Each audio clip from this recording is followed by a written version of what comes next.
I'm Dr. Michael Haley, and to the person that had these questions, your voicemail was full, so I made you a video instead.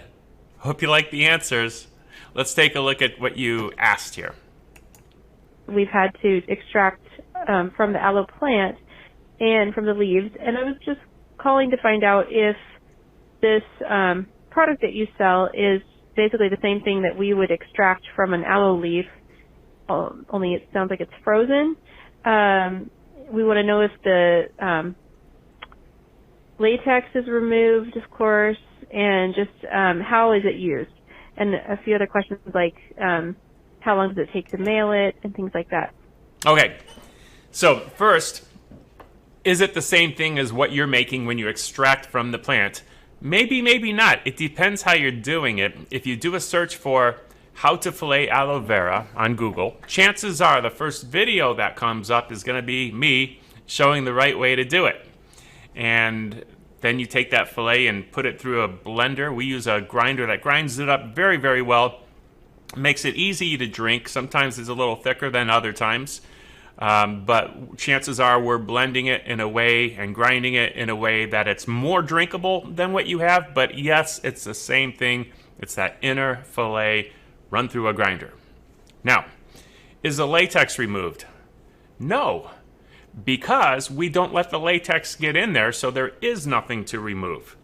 Now, that's not entirely true, because if you were to test our aloe, we do test at about 4 parts per million, 2 to 4 parts per million of the aloin, when the aloin is the latex. It's not latex like rubber glove latex.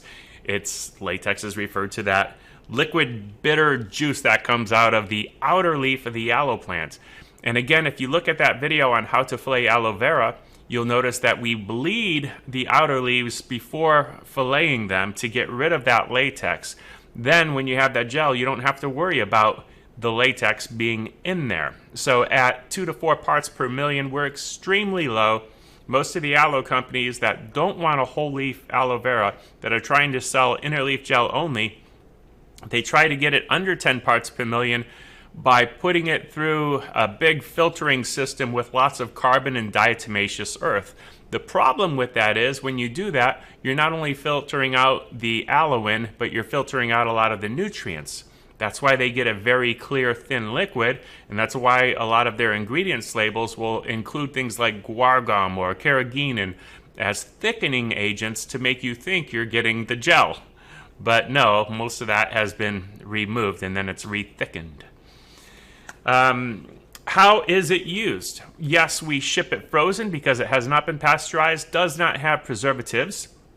Depending on where you are in the country, it might be partly melted by the time you get it, mostly melted in some cases, especially in the summertime. Pretty frozen during the wintertime, though, when you get it, although it often shows up late in the wintertime, but still very frozen. People will melt the containers and then keep that melted portion in the refrigerator for 7 to 10 days. What I would recommend is if you're not going to drink a whole bottle in 7 to 10 days, pour it into smaller containers and refreeze them immediately to take out as necessary. How big are the containers? It depends. How much are you going to use in a day? If you're going to have an ounce a day, an 8-ounce bottle would be good because that will be in the refrigerator for about a week. If you're going to have 4 ounces a day, 4 times 7, 28. Okay, so we're thinking maybe closer to quart-sized bottles. So that's how it's used. And how long does it take to mail? Depending on where you are in the country. We're in South Florida, so it's leaving here. Now, if you order on a Thursday or a Friday, chances are we're not going to ship it until the following Monday because we don't want it getting stuck at the UPS or FedEx or USPS hub over the weekend.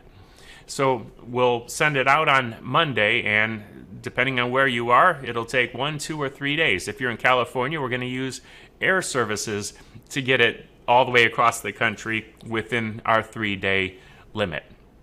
Sometimes it takes longer than 3 days because the post office screws up and they have, delivery exceptions, they call them. When that happens and it takes longer than 3 days, if it's not still very cold when you get it, we'll reship it. But again, in the wintertime, the winter is very generous to us. Sometimes it takes 6-7 days and still arrives completely frozen.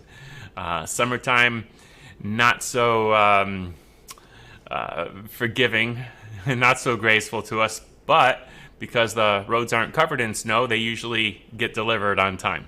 So that's how it works. And HaleyNutrition.com, so you get your fresh, frozen, raw aloe vera gel. Thanks for your questions.